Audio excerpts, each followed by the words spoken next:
Ассалаумағалейкум, құрметті менің YouTube арнамның оқырмандары, құрметті достар. Қалайсыздар?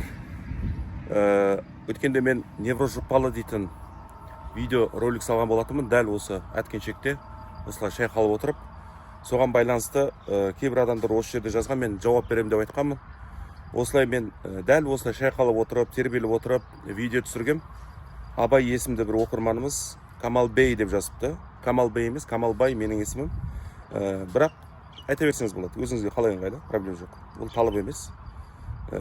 Осы отырысыңызды невроз ауруын қоздыратын әрекет түріне жатады деп ойламайсыз ба? Жоқ десеңіз, кез келген бір маман тиянақты тыныштықпен атқарады өз үстіне қатысты шаруаны. Сіз әткеншекте отырып алып, құлаққа жағымды естілгенмен көзге оғаш көрінетін қимылда отырсыз. Сіз өзіңізді көрсетпей, радио ретінде тек дауыстық дыбыстар қалдырсаңыз ештеңе жазбас едім дейді. Қараңыз, бұл кісі жалпы айтып жатыр, өзінің пікірін білдірген. Біз любой адамның, қалаған адамның пікірін қабылдаймыз. Бірақ неврозды қоздыратын сырттағы болып жатқан әрекеттер емес. Когнитивно-поведенческий терапия, когнитивті мінез-құлық терапиясы және рационалды, эмоционалды мінез-құлық терапиялары. Менің осы қазір шайқалып отырмын, әдейі шайқалып отырмын. Неге? Өйткені бұл шайқалуым емес, менің шайқалуым емес, сізді невроз қылып жатқан. Потому что маған ұнайды, осылай әңгіме айтқан, расслабиться етіп отырып, денемді босатып отырып. Сіздің қабылдауыңыз, сосын сыртта болып жатқан жағдайлар емес. Өйткені қараңыз, мына жерде Алтынкөл есімді оқырманымыз супер түсіндіре алдыңыз. Нағыз шынайы білімнің иесі бұрқырап тұр. Білімнің иесі бұрқырап тұр. Маша Алла, қайырлы, берекелі білім болсын деп жазған.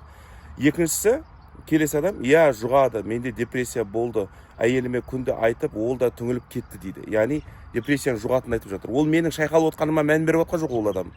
Ал сіздің көзқарасыңыз, ойыңыз барлығы зациклені қайда? Қай жерге қадалып қалды? Менің осы шайқалып отқаныма. Сіз менің әңгімемді тыңдап отқан жоқсыз. Сіз менің шайқалып отқаныма қарап отырсыз. Зачем менің шайқалып отқаным? Зачем менің шайқалғаным деген сияқты. Қазақ есімді оқырманымыз аккаунт И90 деген. Көп рахмет, сізді көріп бір талай тынышталып қалдым деп жазыпты. Рахметін айтып жатыр. Яғни бұл кісілер менің мүлдем шайқалып отқаныма мән беріп отқан жоқ. Олар менің айтып жатқан сөздеріме сол жерде берген информацияларымды алып пайдаланып отыр. Көрдіңіз? Кейбір адамдар осылай зацикливаться етіп қалады біреудің іс-әрекетіне. Зачем біреудің іс-әрекетінде не шаруаңыз бар? Просто сіз мән бермеңіз ол нәрсеге. YouTube'дан видеоны көрмей тыңдап отсаңыз болады. Сіз мына жерде талап қойғансыз ғой. Аудио форматта жаздырып, солай салсаңыз болады ғой деп та. Сіз тыңдамаңыз. Сізге айтайын мен сізге. Тыңдамаңыз. Яғни тыңдамауға таңдауыңыз бар. Тыңдамаңыз дегенде талап емес менен. Тыңдамауға ақыңыз бар. Просто YouTube'ты қосып қойып, телефон теріс қаратып қойсаңыз, құлағыңызбен тыңдай бересіз. Проблема жоқ. Проблеманы создавать ететін адам өзіне. Сізді невроз қылып жатқан сырттағы адамдар емес. Вот сол үшін айтады, Альберт Эллис айтады. Мені бақытсыз қылып жатқан президент емес, ата-анам емес, экология емес, бақытсыздық өзімнің жеке таңдауым. Қаласам бақытты бола аламын дейді. Қаласам невроздан шыға аламын дейді. Альберт Эллис терапиясының негізін қалаушы, ол кісі өзі тревожный расстройствомен ауырған 19 жасында. 94 жылы өмір сүрген. Аарон Бек тоже тревожность еткен. Тревожностьпен осы депрессиямен мазастанған. Бірақ 100 жыл өмір сүрген. Осы КПТ рептің арқасында. Сондықтан достар, Альберт Эллис, Роберт Лихи болсын, осы Дмитрий Капфак болсын, осы репт КПТ терапияларын негізін қалаушылар, стоицизмнің негізін қалаушы кезіндегі философтар, Рим философтары, біздің заманымызға дейінгі 50-150 жыл аралығында өмір сүрген Синека, Марк Аврелий, Эпиктет сияқты үлкен-үлкен философтар. То, что біздің мазамыз қашырып жатқан, сыртта болып жатқан жағдайлар емес. Сол жағдайларға деген біздің көзқарастарымыз біздің мазамыз қашырып жатыр деп айтады, түсіндіреді, сондай утверждение береді. Сондықтан осы достар мынаны жауап ретінде қабылдаңыздар. Сізді невроз қылып жатқан, сыртта болып жатқан жағдайлар емес. Сізді паническая атакаға, депрессивный расстройствоға түсіріп жатқан, сыртта болып жатқан жағдайлар емес, немесе денеңіздегі симптомдар емес. Сол симптомдарыңызды, денеңіздегі ауырсынуларды дұрыс емес интерпретация жасаңыз, яғни дұрыс емес өзіңізге түсіндіруіңіз. Сізді ашуландырған әйеліңіздің сізге қарсы келуі емес, сізді ренжіткен күйеуіңіздің сізге балағат сөз айтуы емес. Сіздің сол нәрсені қабылдауыңызда. Сосын өйткені бір әйел бар, күйеуі қанша балағаттаса да ренжімейді, безразличие, немқұрайлы қарайды, бақытты өмір сүріп жүре береді. екінші бір әйелі ренжиді, үшінші бір әйел оған қатты ашуланады, төртінші бір әйел күледі күйеуінің булығып балағаттап жатқанына. Өйткені бала сияқты көреді да, күйеуін балағаттап жатыр. Болмаш нәрсеге де күледі деген сияқты. Мысалы, керемет сөз, дұрыс айттыңыз дейді. Ханым Караева дейтін басқа оқырманымыз. КПТ туралы видео түсіріңіз деп жазыпты, Дойшик деген оқырманымыз. Рахмет деген сөздерін көп тоқетерін айтсай деп жазған біреу. Уж көңіл толмайды конкретно айтқанда. Айтпаймын. Көрдіңіз, талапшыл. Невроз, кім ауырады неврозбен, білесіз бе? Долженствованияда жүрген адамдар, талапшыл адамдар ауырады неврозбен. Мен кеше подкасттар түсіріп айтқанмын. Альберт Элис айтып жатыр. Долженствование сердце невроза дейді. Должанизм дейді, должанизм. Долженствование сердце невроза дейді. Солай достар. Сондықтан достар, сіз талап қоятын болсаңыз, сіздің сол талапшылдығыңыз сіздің түбіңізге жетеді. Біреу айтыпты, Гүлбахира деген, қойшы жұқпалы дейма айтады екенсің дейді. Конечно жұқпалы. Сенсеңіз де, сенбесеңіз де ақыңыз бар. Көрдіңіз бе? Достар, біз әркімге әртүрлі әсер етеміз. Әркімге. Яғни біздің айтып жатқан әңгімеміз емес, оларды раздражать етіп жатқан, олардың қабылдауы. Бауырым, мынандай нәрсені түсініңіз, мен емес сізді неврозға түсіріп жатқан сіздің неңіз, көзқарасыңыз. Түсінесіз? Мені президент емес, раздражать ететін. Ата-анам емес, ата-анам мені түсіну керек қой, неге мен түсінбейді, олай емес. Олар ешқашан түсінбейді мені. Түсінбесе де мен өзімді бақытты сезіне аламын. Әйелімнің маған қайтарып сөйлеген емес, мен бақытсыз қылған. Немесе мені ашуландырған, мені ренжіткен.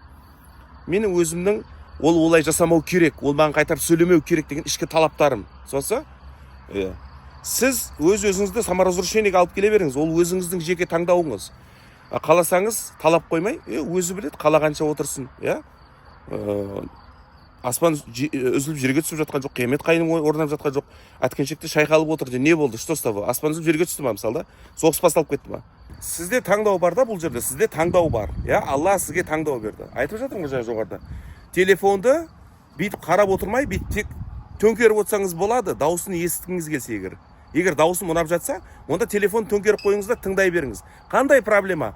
Яғни бұл жерде проблеманы мен емес создавать етіп жатқан. Сіз өзіңізге проблема создавать етіп жатсыз. Артық айтсам айып етпеңіз, бірақ бір нәрсені түсініңіз, адам өзін өзі құрдымға жібереді. Адамның ең үлкен дұшпаны сыртта емес, адамның ең үлкен дұшпаны өзі. Себебі адам өз-өзін өлтіреді. Сондықтан өз-өзін құрдымға жіберіп жатыр.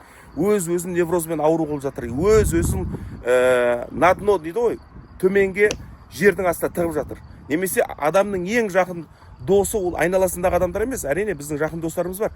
Одан да жақын дос ол өзім. Өйткені мен өзімді көтеремін, жоғарылатамын, биіктетемін, белестерді бағындырамын. Мен қазір кезде өз-өзіме доспын. Кезінде мен невроз кезімде өз-өзіме дұшпан болғанмын, өзімді құртқанмын.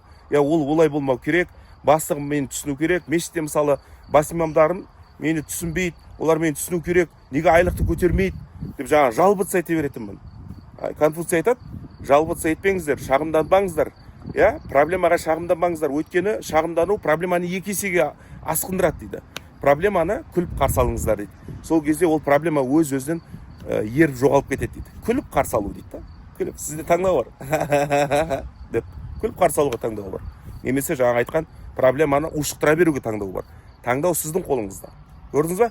Демек проблема бұл жерде менде емес екен. Мен шайқалып отырмын, кайф етіп отырмын, мен рахаттанып отырмын.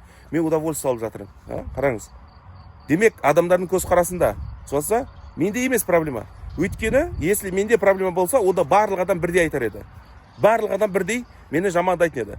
Мында комментариялар алуан түрлі. Біреу жақсы деп мақтайды, біреу тоқетерін айтсай дейді, біреу сенің шайқалып отқаның мүлдем дұрыс емес, неврозды қоздырады дейді. Неврозды қоздырып жатқан менің шайқалып жатуым емес. Сіздің соны дұрыс емес қабылдауыңыз. Жарайды достар, Алла өміріңізге берекет, бастарыңызға амандық, дендеріңізге сау болсын. Аманшылықта кездескенше.